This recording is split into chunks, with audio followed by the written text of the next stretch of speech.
Hi, welcome. It's time for another children's book reading or reading for children by a candidate, and I am that candidate. My name is Susan Maud Buchser-Lochocki, a presidential candidate from the 2024 presidential election, and I have not conceded because I have a lawsuit pending with the Supreme Court because we have a lot of fraud and manipulation in our election systems, and we need integrity, voting integrity in our country, election integrity, and that's what I'm fighting for. But anyways, beyond that, so I am still a candidate. I have not conceded. I am Susan Maud Buchser-Lochocki, in case I didn't say that before, and today's reading is from the U.S. Constitution. I am continuing, this is like part 35, maybe even more, I don't know. But yeah, it's getting to a bit more modern English so that we can understand it. It's about 100 years old, this English, from last century. And the amendment I'm going to read today, and we'll see how far I get, is the 16th Amendment,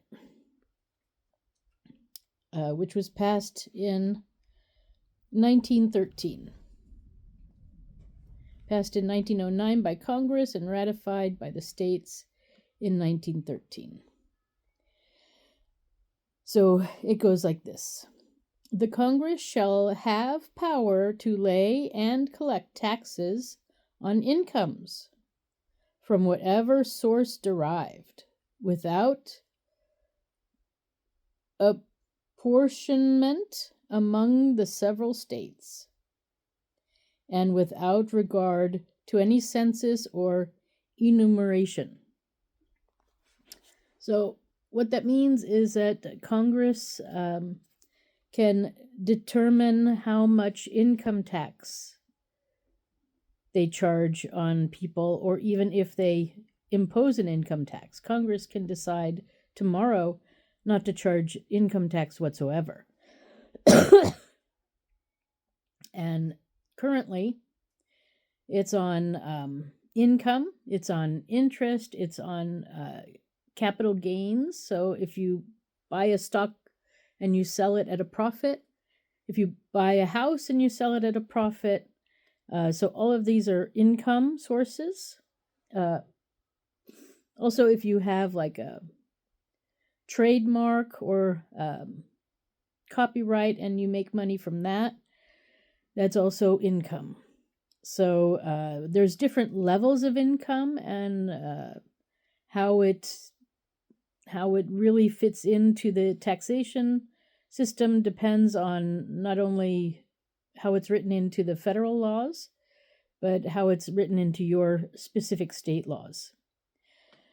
So yeah, and worldwide too, it's worldwide income. So if you earn money in Japan, you still have to pay US tax on it. And for the longest time, I was under the impression the US was the only country that had that, but it's actually not true. Most countries ask you to pay tax for income, or a certain country tax. Some countries only enforce you paying taxes where you're living. So if you move and work in another country, you might only have to pay taxes there. But I think a lot of countries actually have the double taxation.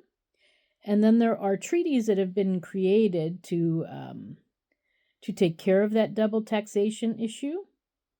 But the U.S. is a country who insists that you have to pay taxes here, regardless of where the money is earned, and if you have to pay taxes wherever. So like in Switzerland, you pay taxes on income there. In the U.S., you pay taxes on income here. There is a threshold, though. So like if you're a U.S. citizen working in Switzerland, and your income, I think it's currently like 80 or 90,000. If you're earning less than that in Switzerland, in being paid by a Swiss company, then you don't have to pay U.S. taxes. So it has to be higher than that, and then you pay U.S. taxes. So that's in the double taxation treaty. And income tax, a lot of wealthy people have money in the bank, so they don't pay any taxes because they're not making an income.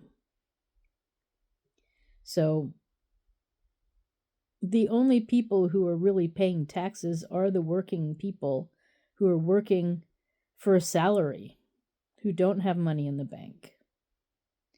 And, this is maybe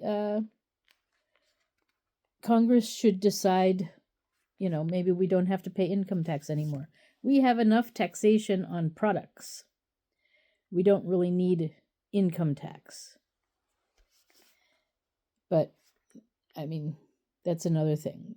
When you buy something and you sell something, that is taxable. But when you earn an income, I don't know. It doesn't necessarily have to be. But I guess maybe there's a reason behind it. And the U.S. is not the only country that taxes income.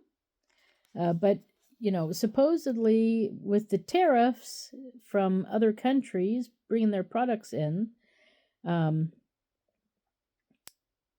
with them paying their tariffs, we might earn enough money so that income tax is really not necessary. So it could eventually really help out the little guy. It could be.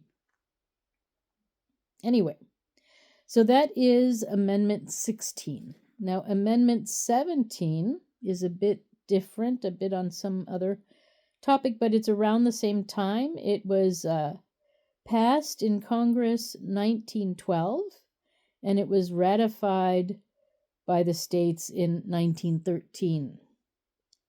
And this is number 17, and it goes like this. The Senate of the United States shall be composed of 2 senators from each state, elected by the people thereof, for 6 years. And each senator shall have 1 vote. The electors in each state shall have the qualifications requisite for electors of the most numerous branch of the state legislature. So that means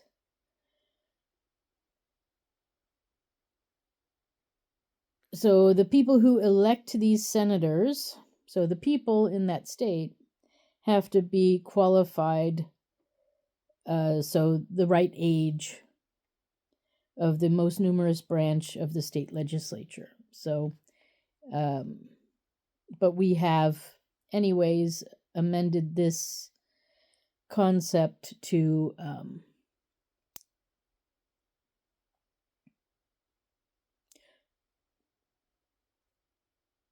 well, yeah, or maybe I'm misunderstanding that. The electors for each state, so maybe they're considering the senators electors? So it could be 2 ways.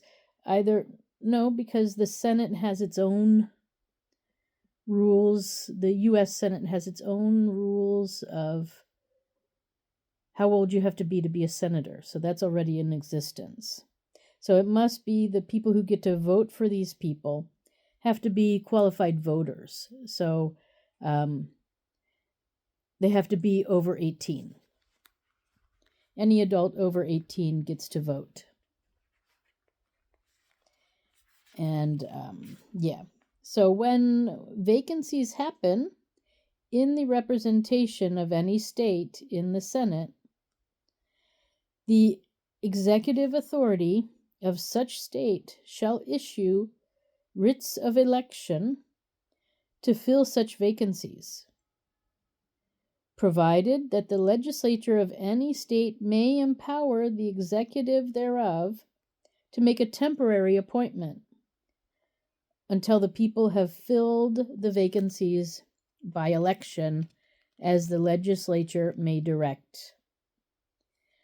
This amendment shall not be construed as to affect the election or term of any senator chosen before it becomes valid as part of the Constitution. So that's the end of that amendment. And as you see, it's getting clearer what we're talking about. The English we need to upgrade our document.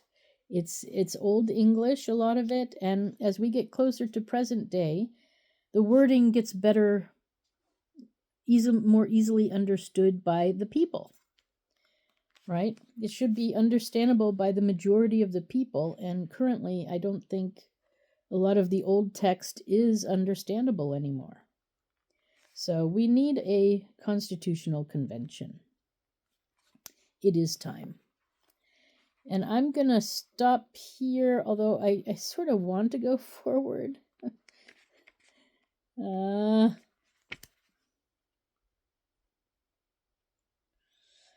I'm going to wait. That one's going to be for next week. Okay, so that is the Constitution reading for today. Thank you for stopping by. If you want to find out more about me and my lawsuit, go to my website, susan4usa.com. That's Susan the number 4, usa.com.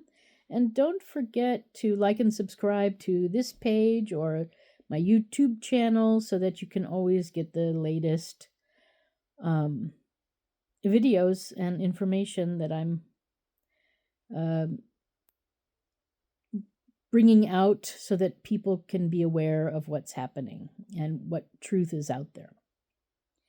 Okay, so anyways, thanks again, and I wish you a nice day wherever you are.